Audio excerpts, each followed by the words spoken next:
Hello everyone, welcome to H G K guides.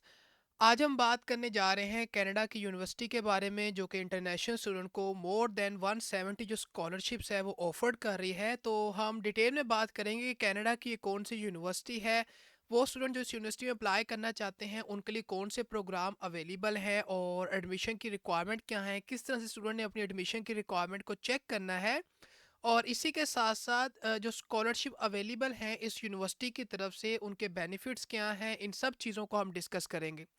तो सबसे पहले बात कर लेते हैं कि कनाडा की ये कौन सी यूनिवर्सिटी है।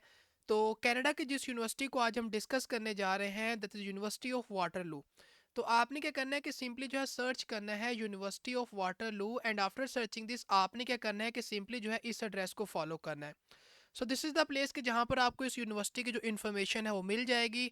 सबसे पहले अगर बात की जाए इस यूनिवर्सिटी की तरफ से जो है number of undergraduate program जो है स्टूडेंट के लिए ऑफर्ड किए जा रहे हैं जो किसी अंडर ग्रेजुएट डिग्री प्रोग्राम को परस्यू करना चाहते हैं। तो यहाँ पर आप प्रोग्राम की कंप्लीट लिस्ट देख सकते हैं और इनमें से जो भी आपका डिज़ायर्ड प्रोग्राम है आप उसको चूज़ कर सकते हैं। इसी तरह इस यूनिवर्सिटी की तरफ से डिफरेंट जो प्रोग्राम्स हैं फॉर द ग्रेजुएट स्टूडेंट वो भी ऑफर्ड किए जा रहे हैं। अब ये स्टूडेंट पर डिपेंड करता है कि स्टूडेंट इनमें से किस प्रोग्राम को परस्यू करना चाहते हैं, और जिस भी प्रोग्राम को स्टूडेंट ने चूज़ करना है स्टूडेंट ने इस बात को इंश्योर करना है कि वो उस प्रोग्राम की रिक्वायरमेंट को जो है मीट कर रहे हों। इन केस अगर प्रोग्राम की कुछ एडिशनल रिक्वायरमेंट्स हैं, डिपेंडिंग पोन कि आप एक अंडर ग्रेजुएट प्रोग्राम के स्टूडेंट हैं या ग्रेजुएट प्रोग्राम के स्टूडेंट हैं, आपने उस एडिशनल रिक्वायरमेंट्स को भी मीट करना है। अगर बात की जाए एडमिशन रिक्वायरमेंट्स की कि स्टूडेंट ने एडमिशन की रिक्वायरमेंट को किस तरह से चेक करना है, तो जो स्टूडेंट इस यूनिवर्सिटी में अप्लाई करना चाहते हैं वो अपनी एडमिशन की रिक्वायरमेंट को चेक कर सकते हैं। तो सिंपली सबसे पहले आपने क्या करना है कि सबसे पहले तो आप ये डिसाइड करेंगे क्या आप एक हाई स्कूल के स्टूडेंट हैं, एक कॉलेज के स्टूडेंट हैं, या अगर आप एक यूनिवर्सिटी के स्टूडेंट हैं। तो इन केस अगर आप एक हाई स्कूल के स्टूडेंट हैं तो आप हाई स्कूल को चूज़ करेंगे। देन आपको यहाँ पर चूज़ करना होगा कि आपने अपना हाई स्कूल कहाँ से जो है कंप्लीट किया है। क्योंकि आप एक इंटरनेशनल स्टूडेंट हैं तो आप जो है आउटसाइड ऑफ कनाडा से अगर अप्लाई करने जा रहे हैं तो आपने आउटसाइड ऑफ कनाडा को चूज़ करना है। आफ्टर दिस अब यहाँ पर आपका जो सिस्टम ऑफ स्टडी है उसको आपने चूज़ करना है। तो अगर इनमें से कोई आपका सिस्टम ऑफ स्टडी है तो आप इसको चूज़ करेंगे, और इन केस अगर यहाँ पर आपका सिस्टम ऑफ स्टडी जो है मेंशन नहीं है तो आप यहाँ पर जो अदर इंटरनेशनल है उसको चूज़ करेंगे। आफ्टर दैट अब आप यहाँ पर देख सकते हैं कि यहाँ पर आपको कंट्री का ऑप्शन मिल गया है। तो अब आप जिस भी कंट्री के एप्लीकेंट हैं तो आपने सिंपली क्या करना है कि अपने कंट्री को यहाँ से चूज़ करना है, एंड उसके मुताबिक आप अपनी रिक्वायरमेंट को चेक कर सकते हैं। जो पाकिस्तान से स्टूडेंट अप्लाई करना चाहते हैं वो पाकिस्तान को चूज़ करेंगे, और जो बाकी कंट्री से एप्लीकेंट अप्लाई करना चाहते हैं वो अपने कंट्री को चूज़ करेंगे। And after choosing your country आपने क्या करना है कि यहाँ से ये भी डिसाइड करना है कि आप किस प्रोग्राम के लिए परस्यू करने जा रहे हैं इस यूनिवर्सिटी के अंदर। तो जिस प्रोग्राम को आप परस्यू करने जा रहे हैं उस प्रोग्राम को भी आपने चूज़ करना है, और सिंपली आप जब व्यू रिक्वायरमेंट पे क्लिक करेंगे तो आपको एडमिशन की रिक्वायरमेंट जो है मिल जाएंगी। तो इस तरह से आपने इस यूनिवर्सिटी की जो एडमिशन की रिक्वायरमेंट है उसको चेक करना है। और अगर बात की जाए कुछ जनरल रिक्वायरमेंट्स की जो कि स्टूडेंट की एडमिशन के अंदर इंक्लूडेड होती हैं, उसके अंदर स्टूडेंट का जो हाई स्कूल के कोर्सेज हैं उन्हें कंसिडर किया जाता है। स्टूडेंट की जो पर्सनल स्टेटमेंट है, यानी उन्होंने कितनी अच्छी पर्सनल स्टेटमेंट को राइट डाउन किया है, अपने इंटरेस्ट को, अपने गोल को किस तरह से उन्होंने एक्सप्लेन किया है, स्टूडेंट की जो एक्स्ट्रा करिकुलर एक्टिविटीज़ हैं, इन सब चीज़ों को कंसिडर किया जाता है। स्टूडेंट से जो पोर्टफोलियो है वो भी रिक्वायर्ड हो सकता है, स्टूडेंट का इंटरव्यू भी कंडक्ट किया जाएगा, ऑनलाइन असेसमेंट या टेस्ट भी हो सकता है। और एक इम्पॉर्टेंट चीज़, जो स्टूडेंट इस यूनिवर्सिटी में अप्लाई करना चाहते हैं अगर उनकी फ़र्स्ट लैंग्वेज इंग्लिश नहीं है तो उनको इंग्लिश लैंग्वेज का जो टेस्ट स्कोर है उसको भी सबमिट करना होगा। और यहाँ पर एक इम्पॉर्टेंट चीज़ कि अगर आप इस यूनिवर्सिटी में अप्लाई करना चाहते हैं तो आपको इंग्लिश लैंग्वेज की जो रिक्वायरमेंट है उसे मीट करना होगा। तो आपको जो है इंग्लिश लैंग्वेज का जो टेस्ट स्कोर है आप उसे सबमिट करेंगे इफ़ आपने जो है अपनी जो 4 मोस्ट रिसेंट ईयर की जो एजुकेशन है वो इंग्लिश लैंग्वेज में नहीं कंप्लीट की, या इंग्लिश आपकी फ़र्स्ट लैंग्वेज नहीं है। तो इस केस में जो है आप इंग्लिश लैंग्वेज जो टेस्ट स्कोर है सबमिट करेंगे। But if it's not the case तो देन आपसे जो इंग्लिश लैंग्वेज का टेस्ट स्कोर है वो रिक्वायर्ड नहीं होगा। यानी अगर आपकी फर्स्ट लैंग्वेज इंग्लिश है तो आपसे टेस्ट स्कोर रिक्वायर्ड नहीं होगा। या अगर आपने जो मोस्ट रिसेंट आपकी जो 4 ईयर की एजुकेशन है उसे कंप्लीट किया है इन इंग्लिश लैंग्वेज स्कूल, तो देन भी आपसे इंग्लिश लैंग्वेज का टेस्ट स्कोर रिक्वायर्ड नहीं होगा। तो स्टूडेंट जो इस रिक्वायरमेंट को मीट नहीं करेंगे तो देन उनसे जो इंग्लिश लैंग्वेज जो टेस्ट स्कोर है प्रोफिशिएंसी का वो भी रिक्वायर्ड होगा और वो उसको भी सबमिट करेंगे। और अगर बात की जाए स्टूडेंट ने अपनी एप्लीकेशन को कहाँ सबमिट करना है, so this is the application portal के जहाँ पर जो स्टूडेंट है अपनी एप्लीकेशन को सबमिट करेंगे।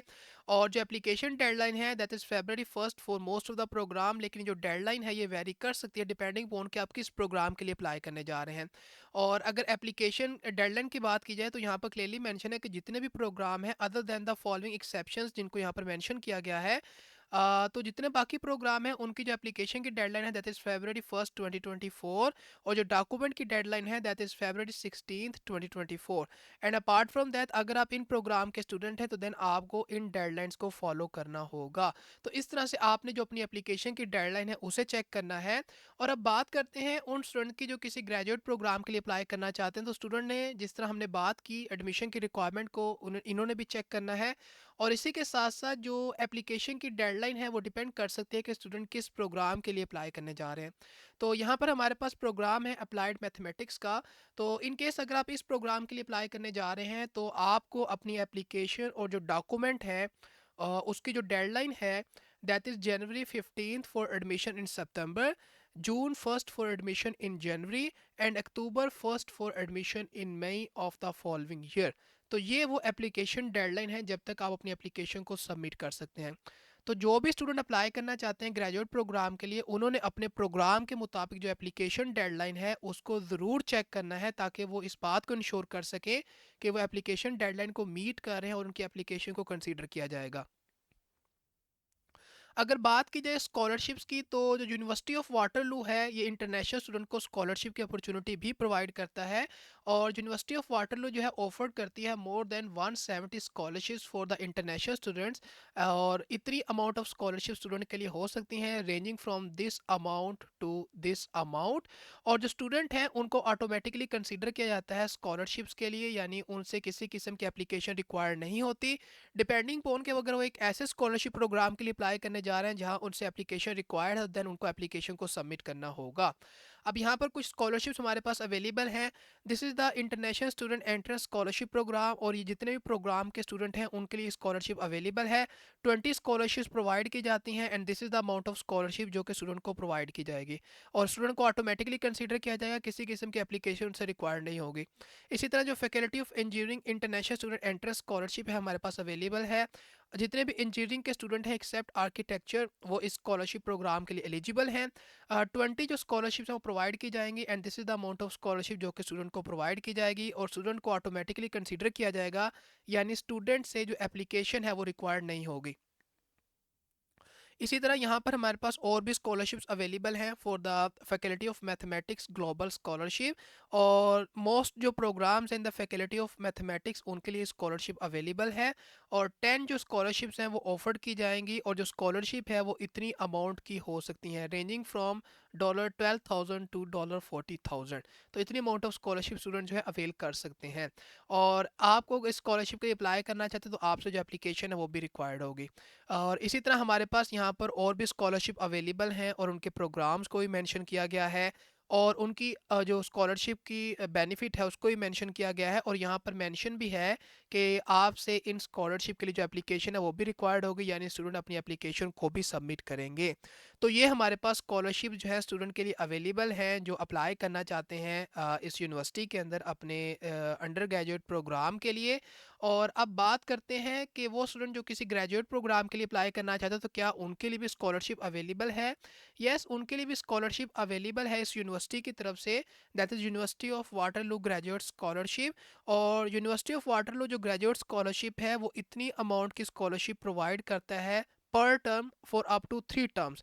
और ये जो स्कॉलरशिप है ये प्रोवाइड की जाती है जो ग्रेजुएट स्टूडेंट है जो कि रजिस्टर्ड होते हैं फुल टाइम किसी मास्टर या डॉक्टोरल प्रोग्राम के अंदर at the university of Waterloo.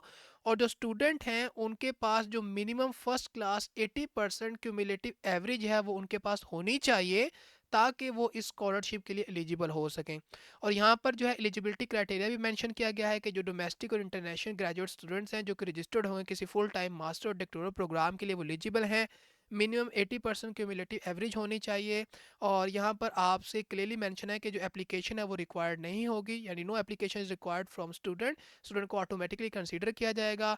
Level को मेंशन किया गया है, किसी भी प्रोग्राम के स्टूडेंट अप्लाई कर सकते हैं। कैनेडियन इंटरनेशनल स्टूडेंट एलिजिबल हैं। और जो सिलेक्शन प्रोसेस होता है, यानी स्टूडेंट को जो सिलेक्ट किया जाता है स्कॉलरशिप प्रोग्राम के लिए, वो ऑटोमेटिकली होता है बाय द फैकल्टी और डिपार्टमेंट जिसमें वो अपना ग्रेजुएट प्रोग्राम स्टडी कर रहे हैं।